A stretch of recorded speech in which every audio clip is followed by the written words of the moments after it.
موقف الجزائر من التطبيع مع إسرائيل كان واضحا على لسان الرئيس عبد المجيد تبون. الهرولة للتطبيع احنا اولا ما نشاركش فيها وما نباركش فيها. انا لا اخشى تسجيلاتهم، انا ضد اسرائيل واعلنها على الملأ. والقضية الفلسطينية عندنا تبقى قضية مقدسة. انا ضد قيام الدولة الاسرائيلية من اساسه. ايش انت مع فلسطين؟ اقسم بالله العظيم ماكرون يجي يقول لتبون طبع بكره بيطبع والبيادة فوق راسه. كشفت برقية امريكية سرية سربها موقع ويكيليكس ان سفير الجزائر في سويسرا ادريس الجزائري قال امام دبلوماسيين غربيين العام الماضي انه سيكون سعيدا بان يضع نفسه تحت تصرف الاسرائيليين. 180 مليون دولار تبادل مغربي اسرائيلي، 41 مليون دولار تبادل تونسي الاسرائيلي، و9 ملايين دولار تبادل جزائري الاسرائيلي. من جهة اخرى اظهرت صور يحتفظ بها حلف الاطلسي على موقعه على شبكة الانترنت لقاءات ومصافحات بين عسكريين جزائريين وعسكريين اسرائيليين. ويا رب كده تحتفلوا بذكرى حبكم وانتم بسن عدى عدكم. هذا نايس تايم. يا جزائريين انتم اليوم بدكم تحرروا فلسطين؟ ان شاء الله بربي. حرروا حالكم من الجوع، من القرف، من حكم العسكر.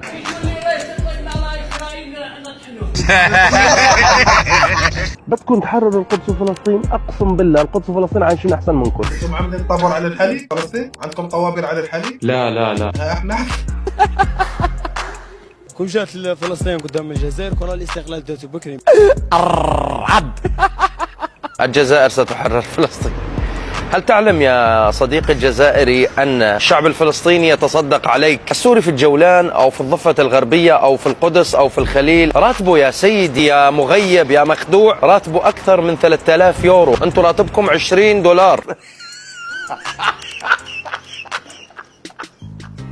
مجد الخيل اللي هو المجد نتاع 1.5 مليون نتاع الشهداء. تضحكون على من؟ كل الامم تحصي عدد قتلى العدو واختار العدو، اذا انتم تحصون عدد قتلاكم وتفتخرون هذا قمة العار. لا يوجد لديهم أزمة زيت وخبز وعدس. العدس. وزيد نعطيكم من الشعر بيت. مؤسس الجزائر الجديدة المقبور القايد صالح كان قاعد والدرابو تاع اسرائيل فوق الطابلة، وعلاه ما ندبتوش؟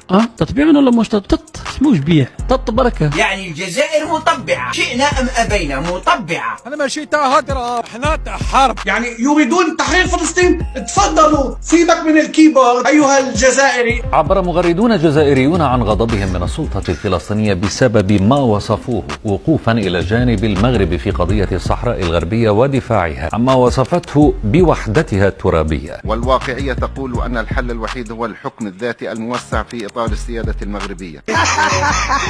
قصف جبهة. احيانا يجي يربط لك ايش فلسطين بالصحراء، يعني غباء سياسي غير عادي. كما وجب التنبيه والتنويه إلى أن ملف الصحراء المغربية ليس بشبيه عن القضية الفلسطينية كما يروج البعض. يحكمكم جنرالات فرنسيين الان والشعب الجزائري يموت من الجوع. نظفوا مؤخراتكم، انتم محتلين. انتم نفطكم لا يقل عن نفط الامارات. لماذا انتم فقراء؟ على فرنسا الخير يروح. العسكر انتم الذين جوعتم الشعب الجزائري. يعني ليش المغرب؟ لان لما طبعت المغرب قامت القيامة ولم تقعد، والمغرب لابد قطعه برا وبحرا وجوا. اكيد، ولكن حاجه واحده لا نختلف عليها انه هي القدس فلسطينيه، الصحراء مغربيه. الصحراء مغربيه. كنت جيت فلسطين قدام الجزائر انا دخلنا تحررت صافي لونطو. نهار تتحرر الجزائر من ثم يبدا العدد التنازلي تاع اسرائيل. اليوم واحد ما يهضر على تحرير فلسطين، كل ولادة سرية.